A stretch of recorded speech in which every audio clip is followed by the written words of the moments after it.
संघर्ष टाइम्स, समस्या जनतेची, साथ आमची. उल्लू बनवले कर्जतच्या नागरिकांना. एसी शौचालय बंद, प्रवासी मात्र उन्हात उभे. कर्जत शहरातील भिसेगाव येथे रेल्वे स्थानकाजवळील बस थांब्याजवळ जुलै 2025 मध्ये मोठ्या थाटामाटात उद्घाटन पार पडलेले वातानुकूलित शौचालय सध्या बंद अवस्थेत असून नागरिकांना अक्षरशः उल्लू बनवण्यात आल्याची संतप्त प्रतिक्रिया जनमानसातून उमटत आहे. सार्वजनिक बांधकाम विभागाने लाखो रुपये खर्च करून महिलांसाठी उभारलेली ही सुविधा प्रत्यक्षात मात्र वापरात नसल्याने निधी वाया गेला का, असा थेट सवाल उपस्थित केला जात आहे. विशेष म्हणजे बसची वाट पाहणाऱ्या महिला व प्रवाशांना सावलीसाठी असलेले शेड काढून टाकण्यात आले आहे.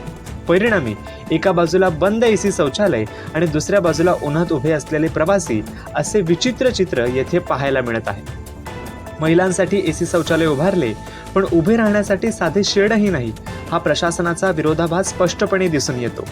स्थानिकांच्या मते हा प्रकल्प केवळ कागदोपत्री विकास दाखवण्यासाठी राबवण्यात आला असून ठेकेदारांना फायदा करून देण्याचा प्रकार आहे.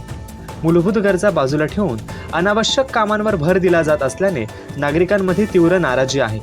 दरम्यान कर्जत नगर परिषद प्रशासन जबाबदारी झटकत सार्वजनिक बांधकाम विभागाकडे बोट दाखवत असले तरी प्रवाशांसाठी निवारा शेड, पाणपोई व स्वच्छतागृह उभारणे ही स्थानिक प्रशासनाचीच जबाबदारी असल्याची चर्चा आहे.